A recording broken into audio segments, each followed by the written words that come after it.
What's going on, good people? It's your boy Mark, MetaGifts LLC, Simplified Astrology. It's Saturday, tomorrow is Sunday, new moon in Libra, full moon in Libra, pardon me, full moon in Libra, let's say it 3 times, not the new moon. So we got a lot of extracurricular planetary energies going on right now and break it down for you guys so we know what's going on ahead of the time. Welcome to the future. We're gonna do this more often so we can actually know what's happening before it happens, so we know what to expect, how to act. Let's go. Super simple, you guys feel me? That's why we called the book Simplified Astrology. Because if you don't understand something enough to explain it simply, you don't actually get it, okay? First and foremost. So I'm here at the Vale today, Pacific, Missouri, 123 East St. Louis Street. You guys can catch me here almost every single day for a chart reading or astro dice. I brought the cards out because there's something for us to talk about today. Mercury in Sagittarius. This is actually pretty important. So we'll circle back to that pretty soon.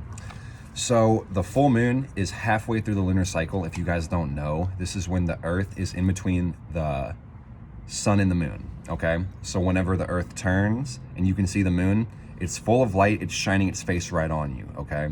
This is an opposition in astrology. It's a 180-degree angle. We have this zodiac wheel. Sun is on one side, moon is on the other side. That's an opposition, okay? So there are no good or bad aspect patterns. You are the one who gets to judge what's good or bad in your life. It just depends on what you do, how you direct your energies, the people, places, and things you're involved with, and how you feel about it. Your spirit will let you know if it's good or bad. But that being said, you can't defer to anyone else, because a lot of times morality is completely subjective. There's no objectivity in it to begin with, so I digress. So, opposition, the reason I brought that up to begin with, an opposition is either a bridge or a disconnect. You've got two elements that are on opposite sides of the wheel. This can either be a direct path for them to walk across, because this, how do they say this? They say the quickest way to get from point A to B is a straight line. There's your straight line. So you can go right across the wheel from Aries to Libra. We've got the full moon in Libra. This means the sun is in Aries, okay? You guys just saw the spring equinox video I made. Sun is in Aries, same thing. So we've got a direct route to travel between these two energies, okay? So it can be this bridge where things are harmonious and you have a really quick way to travel and it's easy to get where you're trying to go. Or it could be a disconnect where it's like you're trying to jump on one or the other ends and there's no way for you to get from point A to point B, okay? So you feel out of place, you feel disconnected, you feel like things aren't right, okay? So that's what we're dealing with right now with the sun and the moon. We got a few oppositions in addition besides that. So basically, let's just talk about the lunar cycle before we even get into the aspects. So we've got the full moon. This is halfway through the cycle. We start at new when it's invisible and there's no moon in the sky because it's reflecting the light away from the earth, okay? So the moon controls the tides, it controls the emotions, the water. You know, it physically pulls the water on the planet based on gravity, okay? Same way it affects the tides in your body. You are over 70% water. Your emotions and feelings are impacted by the moon, okay? So basically at the new moon, we've got a blank slate, okay? And then the moon waxes, it fills up and it gains vibration from the energy around it and the environment around it. It pulls in energy, okay? It waxes and fills up, gaining solar energy from the sun, okay? So in the case of the full moon, the moon is full. The whole side of the moon you can see is completely illuminated, okay? It can't hold any more feelings, vibrations, or emotion, okay? So this is why people feel emotionally volatile around a full moon. You can actually check statistics. There is an increase of crime, an increase of suicide, an increase of traffic accidents every full moon. And when this pattern continues perpetually, we can't argue that correlation doesn't equal causation, because it actually does in this event, because the pattern doesn't stop, okay? And pattern recognition is how we figured out everything in the whole entire world, y'all. Literally, you know? So, in the case of the full moon in Libra, we've got fulfilled relationships. The moon is in Libra. Libra is cardinal air. This is balance and harmony. It's the opposite of Aries, which is cardinal fire and the ego and the individual. Now we're taking our Libra scales and we're creating relativity, or some sort of objectivity between two different things, people, places, things, or scenarios. So the important thing to note off the rip is that this theme is fulfilled relationships, okay? That's what we're dealing with right now. And every person in the world, including yourself, you can have a relationship with, okay? Anytime you connect to any person, including yourself, you create a ship, esoterically speaking, and you can take that ship and sail it to a destination, okay? And if you're sharing a ship with anybody, you better make sure that they know where you're going. They also want to go the same place. They know what is required of them on the boat. They're okay with steering. They're okay with navigating. You feel me? And that they're holding up their duties and obligations on the boat. Take that on every level of correspondence. This is what people really do. So make sure your relationships are fulfilled. And we got all these other transits I'm gonna break down that will show us this. So with the sun in Aries, this is our conscious awareness and conscious action, AKA the sun, the ego, on the Aries energy, the cardinal fire, the I am, the head, the individuality, who you are, okay? It's important to have an accurate natal chart because once you have one, you can see where Aries falls in your chart, okay? And once you know which house Aries is in, you understand which aspect of your life this cardinal fire energy gets played into. That being said, you guys know the earth does spin once a day. So these transits will hit every one of your houses, okay? But when you understand what house one of your signs is in, you know where to look, okay? For that impact, okay? So it's important to know thyself. But regardless, I'm gonna break this down in a simple level so we all know what we're going through, and then you can take it on a deeper level personally and figure out what you should expect, okay? Because I'm not a fortune teller, I am a psychic. Everybody is a psychic. If you have a psyche or a mind, you are a psychic, so just know that. But I'm not a fortune teller. I'm not gonna tell you what's gonna happen. I like to do math. I like to do science. Astrology is math and science. So we can look at this, we can check the angles, and then we can talk about it later on, okay? And I'm not gonna give you a prediction for something that's not real. So let's get into it. So we got the bridge or the disconnect between the actions and the feelings, the moon and the sun. Actions, awareness, feelings, reactions, the internal self, okay? So we really need to be focused on making sure that we're reacting and responding to our world in a Libra way and making sure that it's that cardinal air and it makes sense to other people and it's relatable. Libra is all about being relatable, okay? That's their problem, is being too damn relatable sometimes.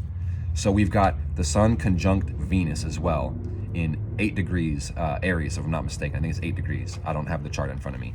But we've got the action and the awareness, again, the sun. I'm gonna repeat these so you guys can remember these, okay? And this is as simple as we can get it. The action, the awareness, the ego, and the driving force, the sun, is conjunct our values, our love matters, our appreciation, the things that we're willing to compromise with. Relationships as well, that's Venus, okay? It's value and love. Things that we indulge in as well. So not everything that you value and appreciate has something to do with love. It could just be pleasure. It could be drugs. It could be alcohol. It could be food or money, you know? Venus is value, and you can take that to different levels. So when you've got the sun conjunct Venus, this is acting on values, acting on indulgences, indulging. It could be good or bad. Like I said, there's no bad aspects. It's just how do you use the aspect. So this could be a situation where you act with the sun on writing your mom a letter of love because you love your mom, and that's Venus. You know what I'm saying? Or it could be a time where you act on trying a new drug and get addicted, you know, because that's cardinal fire. It's initiating something passionate or something desirable. And then Venus is something that you're willing to compromise with or brings you some sort of value, whether that's monetarily or just pleasurably or emotionally or mentally, you know. Could be the same energy. So this means that if you're going to be acting on your impulse, just make sure your impulses are on the back end, on the Libra end, making sense, being relatable to yourself and other people. It's not just about other people. If you can't explain something to yourself and make it make sense, you damn sure won't make it make sense to anybody else. So know that first and foremost, okay? Moon opposing Venus, okay? So we have the sun conjunct Venus, moon opposing Venus. So we got moon in Libra, opposite Venus in Aries, okay? So this means reacting and responding in a way that could either be, it's an addition. Opposition is addition. So it could be, again, that bridge or the disconnect. It could be your reactions are taking you towards what you consider valuable. Your feelings are taking you towards what you consider valuable, or your feelings and reactions and responses are blocking you from that stuff because you're not acting right. You're not reacting right. Your moon sign and your feelings are bypassing your blessings and your values, okay? So it's important that we connect the dots, y'all. We connect the dots. And the way you connect the dots with Venus and sun in Aries is by knowing that self and paying attention to the sun. The sun is exalted in Aries. So make sure you pay attention to who you are and that I am and that cardinal fire energy and that ram. You feel me? So we got some moon aspects that are going pretty hard right now. We got a grand air trine in the sky, guys. And I got one in my natal chart. Thank God I got a grand air trine in my chart. It works really well. And this is a gift for everybody right now. So the important thing to know about a trine, this is an equilateral triangle. It's like almost that shape. My hands aren't perfect, you know, perfect triangular shape, but it's a 120-degree angle on every vertice, and we're having 3 planets that complete this pattern. Okay, so that's extra special. That's the difference between a trine and a grand trine. A trine would be 2 different aspects. The grand trine is the complete 3. Okay, so we actually got that gift right now. The trine is synergy. So synergy is when the total is worth more than the sum of the parts. Okay, this is putting things together and getting something better out of it. And this is awesome, guys, really awesome. So right off the rip, knowing that it's a grand air trine, this has everything to do with ideas and communication and rationality in the left brain, the logical brain, the masculine energy, making things make sense. Again, with the moon in Libra tomorrow, we need to make sure things are making sense, y'all, because if it's not making sense, you're gonna get washed up under the current. You better believe it. So please be careful. Yeah. I'm gonna break down some of the more harmonious ones, and then we're gonna get into some ones that cause a little more friction, and this shouldn't be a very long video. So we've got the moon. We're gonna break down that grand air trine, moon trine Saturn. So again, reactions and feelings that are centered on relatability are harmonious in creating this gift and this opportunity with our responsibilities and the things that we have to work towards. Saturn in Aquarius. So Saturn is restriction. It's things that you can't do. Sounds awful. It's the greater malefic. It's big and bad, but you need to know the big bad boundaries so you can actually work within the bounds. You feel me? So with this 120-degree angle between the moon and Saturn, now we have the gift of reacting and having our feelings congruent with our responsibilities and our restrictions, to the point where it doesn't feel so frustrating that the world is crushing you down. It's like, hey, I might actually feel like working on the stuff I need to work on right now. Isn't that awesome? So take advantage of that, y'all, for real. Take advantage of putting your feelings into your responsibilities, okay? That's the moon trine Saturn, okay? So now we have the moon and Saturn, because this is the other corners of the trine Mars in Gemini, okay? So Mars is your masculine energies, your passions, your motivations, the reasons you do the things that you do, dividing and conquering energy. It's masculine. It's like what gets you out of bed in the morning. So with Gemini, the mutable air energy, this is, again, rationality and logic and left brain thinking and structure and thought form. It's mutable air, so this is dissolution and adaptability in inventing things based on the ideas you have, okay? Gemini is the most hated sign of the zodiac for no damn reason. I think it's because they talk too much, probably. But that mutable air energy is blessed and cursed with having access to everybody's ideas, okay? So a lot of the people that gave Gemini a bad rap, I'm sure were the ones who just monologued and wouldn't shut up and didn't really say anything, but had a million words to say, you feel me? And none of it made sense. So it's now connecting our feelings and our responsibilities and our passions and our growth, okay? These are the 3 elements. So it's like, make sure it makes sense, maybe slow down, because we got an aspect on Mercury that's gonna make this kind of harder. So we have Mars square Mercury. So Mars, again, is the passions, the motivations, ambition, and drive. Mercury is the logical left brain thought form. It's speaking, thinking, and communicating. Speech, communication, and thoughts, okay?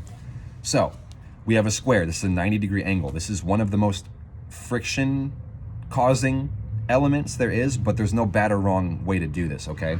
So a square could be a circumstance or a situation where, because of these 2 elements being at such a rough angle, where they have the same modality, but they're different elements and different duplicity, it's like, I'm gonna push out this, and you actually have to learn how to connect these 2. Square is fair. It's fair and square. Things will add up together and fit together like puzzle pieces, but it's like when you're playing Operation and you hit the dang side of the wall and it goes in, you know what I'm saying? It can hurt sometimes. So it's kind of like a sculptor with a chisel. This is the esoteric concept of squaring the circle and circling the square. If you have elements that are connected roughly, the more you work through those squares and those hard angles, the more you shave them off. And then that square becomes rounded and it becomes circular. And then in this situation with the Mars and Mercury, people will just intuitively know what you mean, rather than you expressing your passion logically with speech and then being confused about what you're talking about. The more you work with these squares, the smoother they get, okay? To the point where they become round and they almost conjunct because you've shaved off so much. You know, this is real stuff, guys. You just got to be a little bit wise to actually know what I'm talking about. And I'm not trying to inflate my ego, for real. It's like there's layers to what I'm saying, literally. So We've got Mars square Mercury. So it's a learning experience or a frustration or trials and tribulations with expressing your ideas, okay? And your passions. Because Mercury is the thoughts and speech and communication. Mars is the ambitions. It's the willpower and the drive and the things that you do and the reasons you do them, the things that you're passionate or driven towards, your goals, you know? So again, falling back on Libra, y'all, I'm telling you, don't ever forget it. This is Libra moon tomorrow. So make sure that they're relatable, because if you express your passion in a way that doesn't make sense, people can't relate to it. They're going to look at you like you're delusional or that you're crazy and that they don't want to support you. They're going to doubt you and add weight to your cloud and wonder why you can't manifest what you wanted to manifest. It's because you're telling people all your goals and they're not making sense, and you're not actually taking the time to make sure that square gets locked in and people that you need to share with are understanding and accepting it and building something solid, like a square foundation. You feel me? It's very important. So we've also got the sun semi-square Jupiter. So the sun is actions and passion, not passion, but action, conscious awareness, the driving force. It's what we're doing, okay? Jupiter is the expansiveness in life. It's wisdom, it's faith, it's growth, okay? The greater benefic. So we've got the sun semi-square. This is a 45-degree angle. If you add 4 and 5, you get 9. It's the same 90-degree angle as the square, but it's on half the size, okay? So just like a square needing to be shaved down and worked with, this is a little bit uncomfortable growth because we've got Jupiter expanding, we got the sun acting, but it's not as hard as a full square. You know, so this is giving us the time to really work on expanding and structuring our own soul's growth with the sun. The sun is the solar plexus, okay? It's very important. So, here's the worst ones, okay? So if you made it to this point, I appreciate it. Make sure you guys really ride the wave and know these energies before they come up. So when they do come up, you aren't just spiraling out of control, okay? Because this is gonna hurt, I'm telling you. We've got the sun conjunct Chiron, okay? And the sun is the conscious awareness. It's what we are paying attention to. It's what we're acting on. Chiron is a centaur. It's almost like a comet, but a little bit different. So Chiron indicates wounding and pain. Everybody has Chiron in their natal chart. And every one of us has some part of our life that's disempowered by pain or fear, or just has a lack of attention directed to it that we need to transcend to gain more freedom and remove density, okay? So with the sun conjunct Chiron, we're paying attention to pain. We're paying attention to our mistakes. Chiron in Aries, Aries being the I am and the ego and the individual pain, these are our mistakes, okay? So make sure that when you're going through this transit, you're graceful and you're loving and you're appreciating yourself. And the sun conjunct Venus will definitely help us with this as far as compromising with ourself and appreciating ourself and being willing to indulge in the things that bring you joy, okay? Because if this time is just too much pain for you and too much mistakes, and it can be reflecting through yourself or the relationships with others, because we're on this bridge again. It's the Aries and Libra bridge, okay? So it could be pain in yourself and not being able to let go of your mistakes in your own life or mistakes that you've made in a relationship. Be graceful with yourself and make sure you learn. History repeats itself as many times as it has to until you get the lesson and do better, okay? So make sure it makes sense, guys. So we've got Chiron indicating our mistakes in ourself, and we've got the full moon making sure that our emotions can't take anything else, okay? So chances are you may have some emotions resurfacing from the past that you don't like. They're just holding you down and they're very painful. So this is the time to let them go.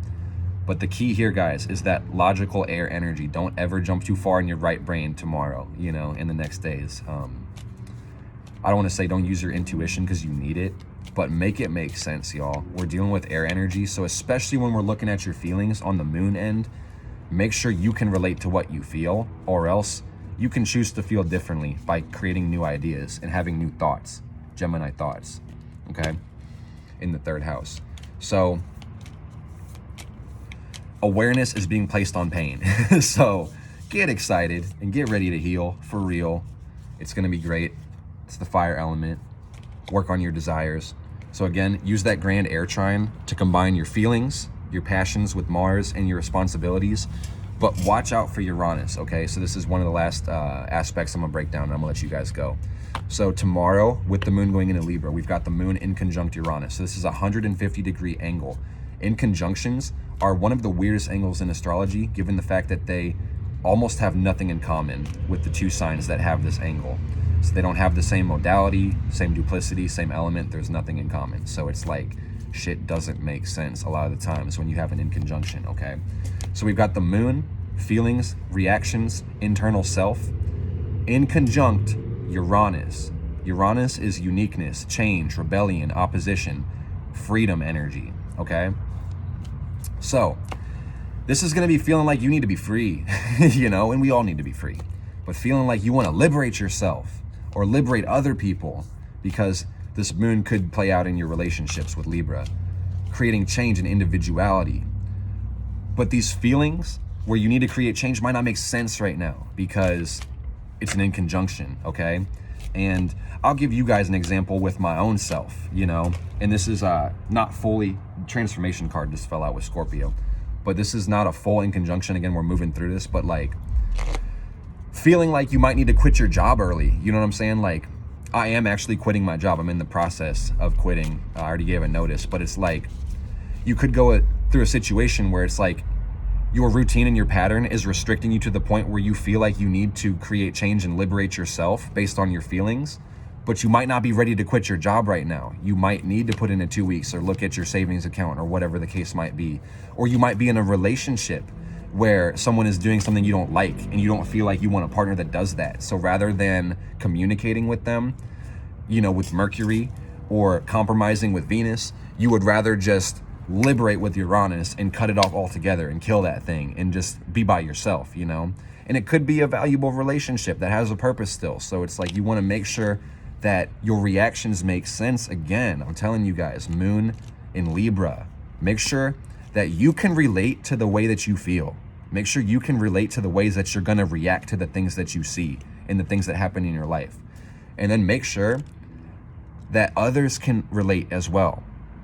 And I said it in that order because if you can't relate to what you're going through, no one else is going to be able to relate. If you can't explain and intellectualize it and rationalize it and talk about it with some air energy, it's not going to make sense. So if you're a Cancer or Capricorn, sun, moon, or ascendant, just be careful, ride the wave, because this sun and moon is going to hit you at a 90-degree angle, okay? That's a square right off the jump. So it's important to have your natal chart so you can understand where the transits hit you in what house. If you don't have your natal chart, go to simplifiedastrology.com and get your chart for free.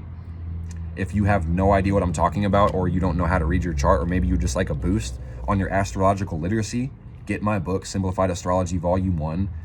It was designed to be the easiest astrology manual in the 21st century to take you from point A to Z and show you how and why astrology works, how to use it for your benefit, and how to do it for other people. That being said, it's not truly Z. You know, we're going to go to the whole different language, you know, it is star language. So it's not everything, but it's a utilitarian guide to using astrology. I'm not going to overload you with facts and correspondences and make you memorize a lot of things without using them. If you want to do astrology, get the book, Simplified Astrology Volume 1. This is for people who want to do the work, okay? Hope you guys enjoyed this video. I'm planning on doing more of these as far as breaking down transits ahead of time so we know what to expect. It's fun for me. And yeah, y'all can benefit from it. It's really important to know thyself, know the world through astrology. It's a natural science, natural study. Study the world around you and nature. It'll bring you closer to yourself and divinity. That's a limiting word for what I'm talking about, but y'all feel me. I love you guys. Click the link in the bio. Enjoy the full moon in Libra. Don't be too hard on yourself. Make sure you forgive yourself. And don't overindulge in things that aren't good for you. Make it make sense. I love y'all. I'll see you soon.